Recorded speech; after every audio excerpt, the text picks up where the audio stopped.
ঢাকা বিশ্ববিদ্যালয়ের কেন্দ্রীয় জামে মসজিদের পাশেই অবস্থিত জাতীয় কবি কাজী নজরুল ইসলামের সমাধিসৌধ। একসময় শুধু কবির স্মৃতিধাম হিসেবে পরিচিত এই স্থানটি আজ দেশের বহু গুণীজনের শেষ স্মরণস্থল হিসেবে পরিচিতি পেয়েছে। গতকাল ২০ ডিসেম্বর দেশের আন্দোলনের অন্যতম শীর্ষ নেতা শহীদ শরীফ ওসমান হাদিকে চিরনিদ্রায় শায়িত করা হলো এই মর্যাদাপূর্ণ স্থানে। তার দাফনের সঙ্গে সঙ্গে নজরুল সমাধিসৌধ আবারও আলোচনার কেন্দ্রবিন্দুতে এসেছে। ১৯৭৬ সালে মৃত্যুর পর কবি নজরুলের ইচ্ছানুযায়ী তাকে এখানে সমাহিত করা হয়। এরপর থেকে এই স্থানটি শুধু কবির সমাধি নয়, বরং দেশের শ্রেষ্ঠ সন্তান ও গুণী ব্যক্তিত্বদের স্মৃতিসৌধে পরিণত হয়েছে।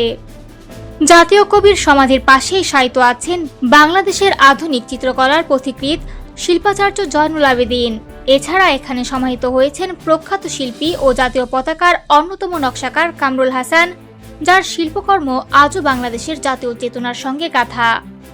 শিক্ষা ও গবেষণার ক্ষেত্রে অনন্য অবদানের জন্য ঢাকা বিশ্ববিদ্যালয়ের সাবেক উপাচার্য প্রফেসর আব্দুল মাতিন চৌধুরী এবং বিশিষ্ট শিক্ষাবিদ ও সাবেক উপাচার্য প্রফেসর মুজাফফর আহমেদ চৌধুরীকেও এই প্রাঙ্গণে সমাহিত করা হয়েছে।